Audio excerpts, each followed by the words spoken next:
semua ini terjadi gara-gara Joko Widodo. Sepakat. Keruntuhan segala macam ini kan awalnya dari ijazah palsu. Betul. Jadi kepalsuan itu yang dibangun sejak awal. Mulai dari dia wali kota, pakai ijazahnya yang palsu juga kan? Ya. Karena apa? Waktu itu dia mengajukan ijazahnya itu gelarnya Dr. Andes. Ya. Nah, tapi ketika capres dia pakai gelar insinyur. Ya. Nah, ini satu pemalsuan yang luar biasa. Bismillahirrahmanirrahim. Assalamualaikum warahmatullahi wabarakatuh. Waalaikumsalam warahmatullahi wabarakatuh. Kami dibersamai oleh KNPRI. Betul, Bang. Apa KNPRI? Nasional Perempuan Indonesia. Koalisi Nasional Perempuan Indonesia. Kami TPUA, Tim Pembela Ulama dan Aktivis, bersama KNPRI mengkritisi keadaan, yaitu menurut pengamatan, analisa, dan yang kami alami, semua ini terjadi gara-gara Joko Widodo. Sepakat. Apa gara-gara Joko Widodo? Semuanya. Tapi kita pilih yang item-item paling strategis. Misalnya keruntuhan segala macam ini kan awalnya dari ijazah palsu. Betul. Jadi kepalsuan itu yang dibangun sejak awal. Mulai dari dia wali kota, pakai ijazahnya yang palsu juga kan? Ya. Karena apa? Waktu itu dia mengajukan ijazahnya itu gelarnya Dr. Andes. Ya. Nah, tapi ketika capres dia pakai gelar insinyur. Ya. Nah, ini satu pemalsuan yang luar biasa. Sehingga berakibat kerugian negara itu bisa sampai ribuan triliun. Ya. Karena kebijakan-kebijakan yang didasari kepada kepalsuan ijazahnya itu. Oleh karena itu, karena ijazahnya palsu, dia tidak mempunyai legalitas standing jadi presiden. Artinya dengan kata lain, secara ilmu hukum, ijazah itu menurut pasal 169 Undang-Undang Nomor 7 tahun 2017 tentang pemilu disyaratkan harus berijazah minimal SMA. Nah, karena ini palsu, maka berarti kebijakan yang Jokowi lakukan itu palsu dong. Ya.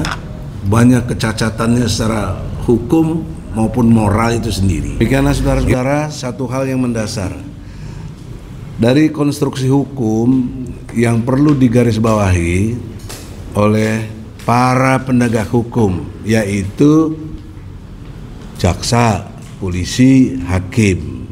Satu elemen lagi kami, advokat. Nah, kami telah berbuat dengan podcast hari ini, inilah bagian dari upaya pembelaan kepada rakyat yang terzolimi. Karena banyak rakyat cicing we.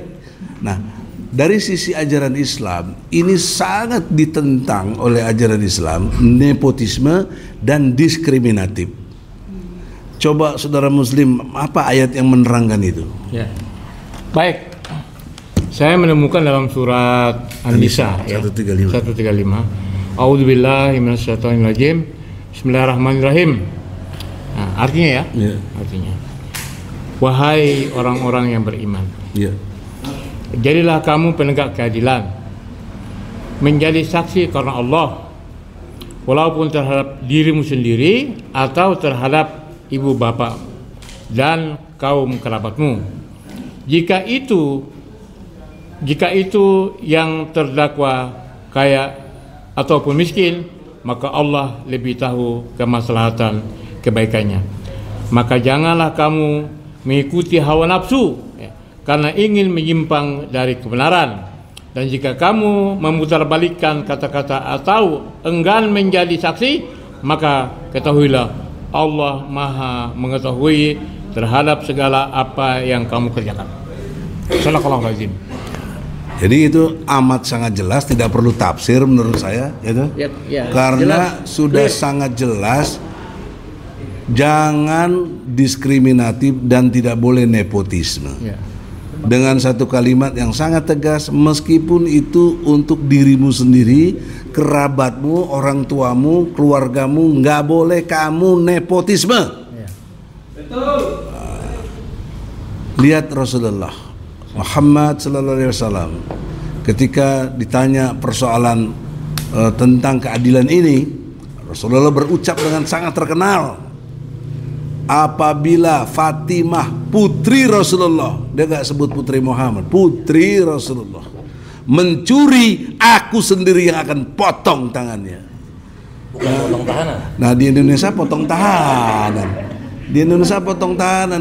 Apalagi hakim kemarin tuh yang 300 triliun cuma 6,5 tahun tuh, itu kurang ajar, itu berat azab kau hei hakim. Dan sekarang KPK, kau diam saja, berat azab buat kau.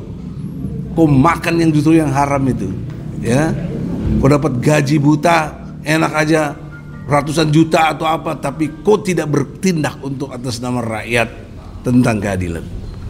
Maka oleh karena itulah teman-teman semua, kita harus satu persepsi bahwa kita harus menegakkan keadilan karena perintah Allah. Jadi ini kalau ada polisi menghalang-halangi, memanggil kita, menginterogasi kita, sama juga kalian mengkuliti Al-Quran. Ya. Ingat baik-baik. Jadi kalau kalian diinterogasi, pakai ayat ini saja. Ini perintah Allah, kita harus menegakkan keadilan. Jadi polisi, jaksa, siapapun yang boleh memeriksa, tidak boleh periksa kita dalam rangka penegakan hukum. Kalau kalian lakukan itu, kalian menentang Allah dan Rasulnya. Azab Allah segera tiba.